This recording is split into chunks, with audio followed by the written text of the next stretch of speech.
Very good morning and sweet welcome to YouTube channel WRTSP। आज के इस video session में हम सॉल्व करने जा रहे हैं example 6। If the sum of the first two terms of GP is -4 and the fifth term is 4 times the third term, find the GP. सबसे पहले हमें क्या करना पड़ेगा, गिवन लिखना पड़ेगा। उसके पहले हम लोग लिख लेंगे हमारा फर्स्ट टर्म क्या है, let a be the first term and r be the common ratio of the geometric progression। इसके बाद देखते हैं गिवन क्या है। जो आपका फर्स्ट टर्म है उसको आप ऐड करते हो सेकेंड टर्म से, तो क्या वैल्यू आती है -4।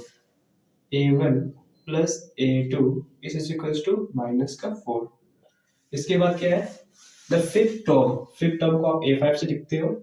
इज मतलब इक्वल टू 4 टाइम्स किस टर्म के, थर्ड टर्म के। तो अब हमें क्या फाइंड करना है, हमें जीपी फाइंड करना है, मतलब हमें ए की वैल्यू को फाइंड करना है और आर की वैल्यू को फाइंड करना है। तो इन दो इक्वेशन को हम सॉल्व करेंगे, इसकी मदद से हम क्या बनाएंगे, जीपी बनाएंगे। ठीक है, तो सबसे पहले हम क्या करते हैं, इनको थोड़ा सिंप्लीफाई करते हैं। तो यहाँ पे क्या है, a1 plus a2 equals to -4। किसी भी टर्म को अगर आप फाइंड करना हो जीपी में तो आप क्या करते हो, an is equals to a r to the power n minus 1। अगर आपको फर्स्ट टर्म फाइंड करना चाहिए क्या लिखोगे, a1 is equals to a r to the power 1 minus 1। जहां पे भी n है वहां पे 1 पुट कर देंगे तो आपका फर्स्ट टर्म मिल जाएगा आपको। a1 is equals to a r to the power 0। तो यहाँ पे क्या होगा, आपने पढ़ा है a to the power 0 is equals to 1। ये लॉ ऑफ एक्सपोनेंट है, किसी भी मतलब वेरिएबल या नंबर के ऊपर अगर 0 रहता है पावर में तो उसकी वैल्यू क्या हो जाती है, 1 हो जाती है। तो यहाँ पे क्या हो जाएगा, a into 1। तो फर्स्ट टर्म की वैल्यू क्या आ जा रही है, a। तो इसके जगह पे हम लोग लिख देते हैं a। ऐसे ही सेकेंड टर्म को फाइंड करेंगे हम। तो सेकेंड टर्म को फाइंड करने के लिए हम क्या करेंगे, n की जगह पे 2 पुट कर देंगे। तो a2 is equals to a r to the power 2 minus 1।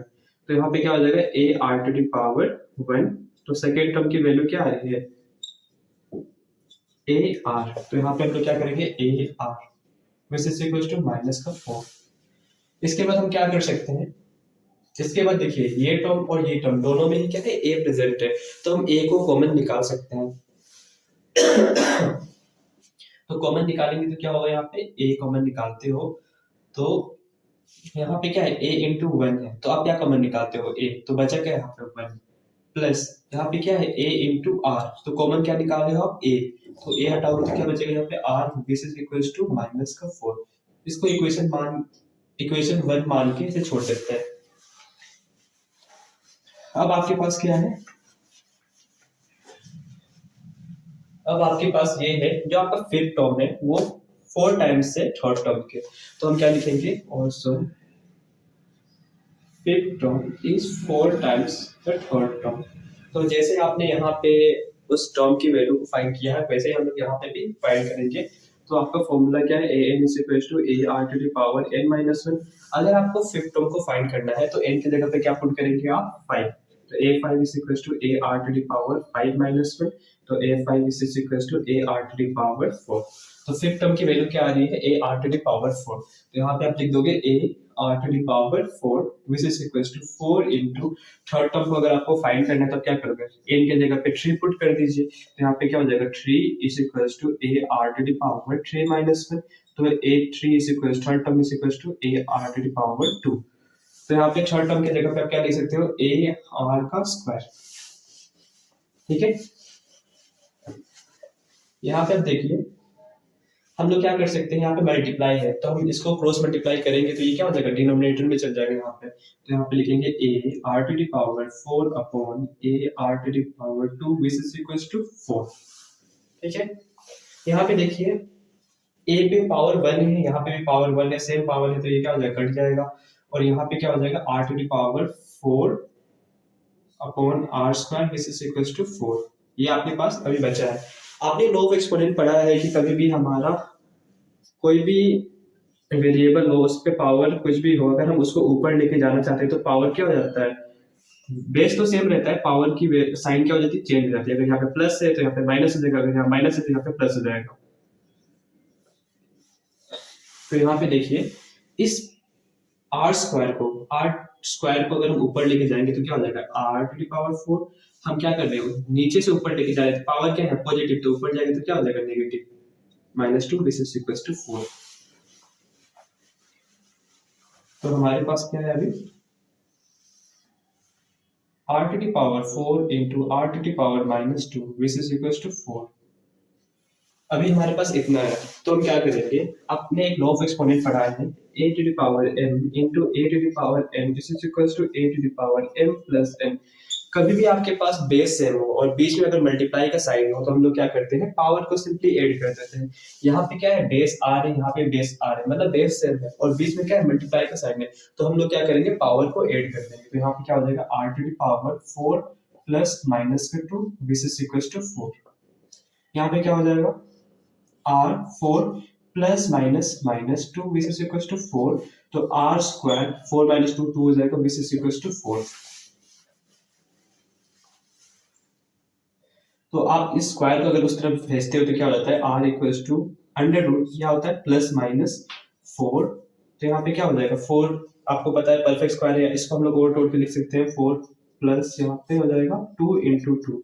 कभी भी आप जानते हैं अगर अंडर रूट के अंदर हम लोग पेयर बनाते हैं बाहर लिखते हैं बस एक है, तो यहाँ पे क्या हो जाएगा r equals to plus minus ये पेयर है बाहर बस निकलेगा तो एक ही लिखेंगे तो यहाँ पे 2। तो आर की दो वैल्यू आ रही है r equals to +2 r equals to -2। R की दो वैल्यूज आ रही हैं इक्वेशन 1 में हम पुट करेंगे r इक्वल्स टू +2 तो हमें a की एक वैल्यू मिलेगी, r इक्वल्स टू -2 रखेंगे तो हमें a की दूसरी वैल्यू मिलेगी। ऐसे हम पुट करते हैं putting the value of r in equation 1। तो सबसे पहले हम पुट करते हैं r इक्वल्स टू 2। तो इक्वेशन 1 आपका क्या है a 1 plus r equals to -4। तो हम क्या करते हैं r इक्वल्स टू 2 पुट करते हैं, देखते हैं कि क्या वैल्यू आती है। तो यहाँ पे क्या हो जाएगा a r की वैल्यू क्या पुट करें 2, तो 1 plus 2 this is equals to -4। Bracket के अंदर की वैल्यू को सॉल्व करते हैं, यहाँ पे क्या हो जाएगा 1 प्लस 2 आपका हो जाएगा 3 दिस इज इक्वल्स टू -4। तो a इज इक्वल्स टू इसको हम डिनोमिनेटर भेजेंगे क्रॉस मल्टीप्लाई कर रहे हैं ना, तो यहाँ पे क्या हो जाएगा -4/3। तो जब r की वैल्यू आप 2 रख रहे हैं इक्वेशन 1 में तो आपको a की वैल्यू क्या मिल रही है -4/3। यहाँ पे a इक्वल्स टू -4/3 जब r की वैल्यू क्या है 2 है। अब ऐसे हम लोग क्या करेंगे r इक्वल्स टू -2 जब पुट करेंगे किस इक्वेशन में इक्वेशन 1 में, तो इक्वेशन 1 आपका क्या है a 1 plus r equals to -4।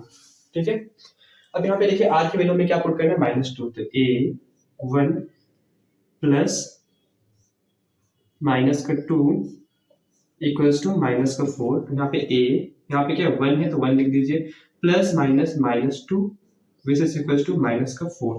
तो a is equals to sorry a ये क्या हो जाएगा आपका 1 -2 क्या हो जाएगा -1 होता है -4।